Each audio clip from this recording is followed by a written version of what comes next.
उत्तर प्रदेश की सियासत में इन दिनों जीजा साली की लड़ाई मीडिया में खूब सुर्खियां बटोर रही है।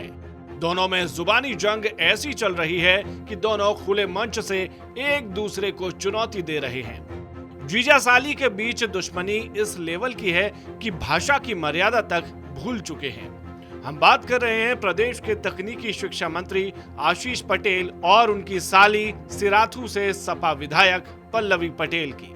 दोनों के बीच जारी सियासी जंग इन दिनों अपने चरम पर है। 2 जनवरी को लखनऊ में अपना दल सोनेलाल के कार्यकर्ता सम्मेलन में आशीष पटेल अपनी साली अपना दल कमेरावादी की नेता और सपा विधायक पल्लवी पटेल पर जमकर बरसे। पल्लवी पटेल का नाम लिए बगैर उन्होंने कहा कि सरकार की एक धरना मास्टर है। 2 जुलाई हुई तो धरना, 17 अक्टूबर हुआ तो धरना। मीडिया के साथी को एक धरना मास्टर चाहिए, उसको छापते रहते हैं। आशीष पटेल ने पल्लवी पटेल को खिलौना बताते हुए मसलने तक की धमकी दे डाली। पहले सुनिए आशीष पटेल को, फिर पल्लवी पटेल का इस पर जवाब भी सुनाएंगे। मैं तो पूछना चाहता हूँ, एक धरना मास्टर है, 2 जुलाई हुई तो धरना, 17 अक्टूबर हुआ तो धरना। हमारे ये मीडिया के कुछ साथी हैं, इनको एक आइटम चाहिए और वो आइटम मिल जाता है। आशीष पटेल की सही बात नहीं छापते क्योंकि दबाव बहुत है, 1700 करोड़ का दबाव है। एक बार धरना मास्टर की मोबाइल की कॉल रिकॉर्ड खुलवा लें तो जानते हैं क्या हो जाएगा, कहां से ऑपरेट हो रही हैं, सामने आ जाएगा, सारा सब सामने आ जाएगा। मैं तो एक चीज पूछ रहा हूं, 69,000 भर्ती में एक भी दिन धरने में बैठने की इच्छा नहीं हुई? क्या हिम्मत है कि 69,000 भर्ती का घोटाला करने वाले सचिव बेसिक शिक्षा परिषद के विरुद्ध धरने पे बैठेंगी? औकात नहीं है, क्योंकि जहां से ऑपरेट हो रही मार डंडा, मार थप्पड़ ठीक कर देंगे। करेंगे कि नहीं ठीक? पर मैं थप्पड़ खा करके चुप रहने वालों में से नहीं हूं। और मैं आप सब कार्यकर्ताओं से एक अपील भी कर रहा हूं, मेरी सुरक्षा आप लोग दीजिए, मेरी सुरक्षा आप लोग दीजिए। आप ही मेरी सुरक्षा हैं। मेरे साथ षड्यंत्र बड़े होने वाले हैं। आपके माध्यम से धरना मास्टर को एक बात और कहना चाहता हूं,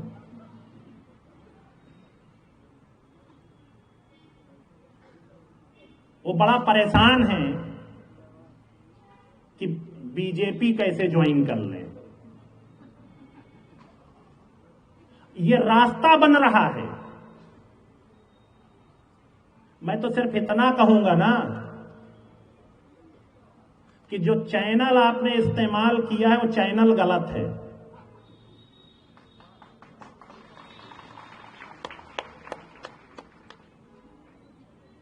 जाइए प्रधानमंत्री जी के नेतृत्व को स्वीकार करिए, प्रधानमंत्री जी को नेता बनिए, आपका स्वागत है। पर ड्रामा धरने से कुछ नहीं होने वाला है, क्योंकि आपने जिस जिसको धोखा दिया है ना, आपसे सब कोई पीड़ित है, आपके साथ कोई है नहीं। मेरा इशारा आप लोग समझ गए होंगे। जहां खाया वहां छेद नहीं, वहां ड्रिल कर दिया। तो ड्रिल वाले तो गए, हमारे साथ तो आपने ये किया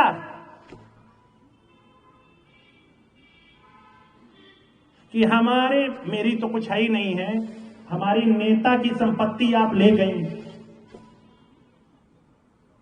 वो बेचारी चुप है, उनकी छोटी बहन अमन भी चुप है कि चलो ले गई।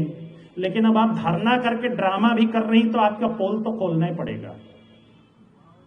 6 साल हो गए हैं, छोटी बहन अमन ने 420 का मुकदमा दर्ज किया और सरकार उनको बचा रही है तब से।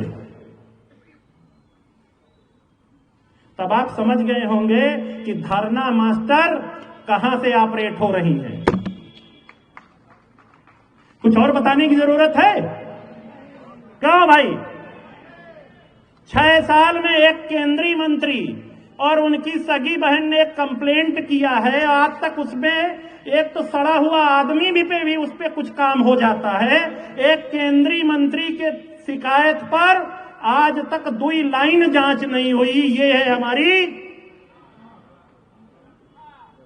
तो धरना नहीं देंगी? मैंने आज सब कुछ खोल के बता दिया, कुछ बचा नहीं। और कुछ पूछना है? बचा नहीं कुछ। अब क्यों? तो धरना कहां से प्रायोजित है, कहां से करना है? जितनी चाबी भरी राम ने उतना चला खिलौना। यही बात है ना? जितनी चाबी भरी राम ने उतना चला खिलौना। अब आगे, इसके आगे मुझे नहीं आता।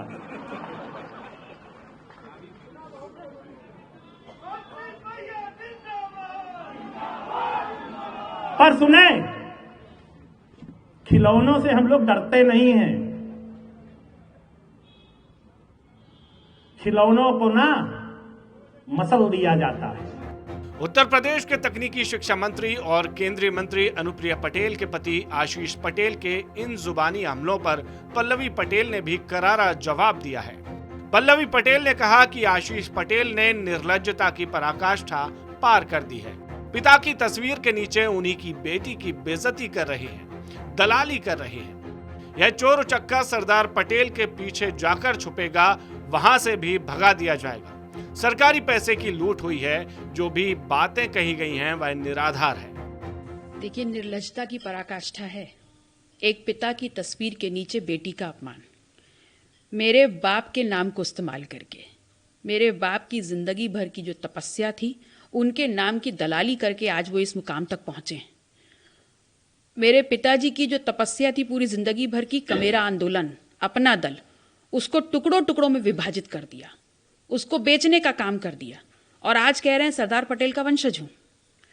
सरदार पटेल सच्चाई और ईमानदारी के आकाश के धूमकेतु हैं, और ऐसे चोर और ऐसे उचक्के उनके नाम के भी पीछे छुप नहीं सकते।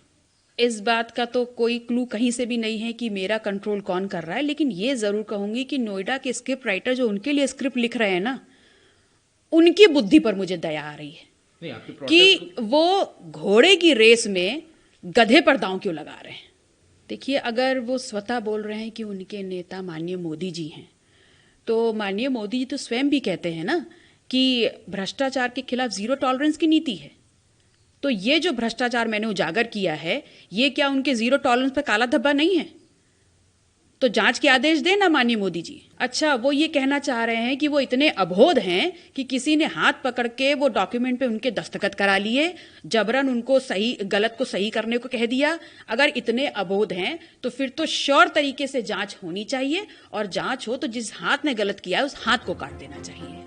अब बताते हैं कि दोनों के बीच इस लड़ाई का कारण क्या है। दरअसल प्राविधिक शिक्षा विभाग में राजकीय पॉलिटेक्निक कॉलेजों में विभागाध्यक्ष की सीधी भर्ती करने की जगह कॉलेजों में कार्यरत लेक्चरर्स को प्रमोशन देकर विभाग अध्यक्ष बनाया गया है। आरोप है कि अगर सीधी भर्ती से पद भरे जाते हैं तो पिछड़े और दलित वर्ग को आरक्षण का लाभ मिलता है, लेकिन 177 लेक्चरर्स को नियम के खिलाफ पदोन्नत करने से आरक्षित वर्ग वंचित रह गया। हर अभ्यर्थी से 25-25 लाख रुपए की वसूली की गई है। इस धांधली से सरकार को 50 करोड़ अतिरिक्त वार्षिक बोझ भी अयोग्य कर्मियों को देना पड़ रहा है। सूत्रों के मुताबिक इसके विरोध में आशीष पटेल के ओएसडी ने भी इस्तीफा दे दिया है। वहीं भाजपा विधायक मीनाक्षी सिंह ने मुख्यमंत्री और एसआईटी को पत्र लिख विभाग में हर साल 50 करोड़ रुपए की वित्तीय अनियमितता का आरोप लगाया है। उन्होंने मामले की जांच की भी मांग की है। जानकारों का मानना है कि यदि राज्यपाल ने पल्लवी की शिकायत पर सरकार को संस्तुति के साथ फॉरवर्ड किया तो सरकार एसआईटी गठित कर जांच करा सकती है। आशीष पटेल ने भी सरकार के खिलाफ मोर्चा खोल रखा है। ऐसे में यदि जांच में कहीं भी गड़बड़ी मिली तो आशीष पटेल की मुश्किलें बढ़ सकती हैं। यह जीजा साली की लड़ाई का सबसे बड़ा कारण है।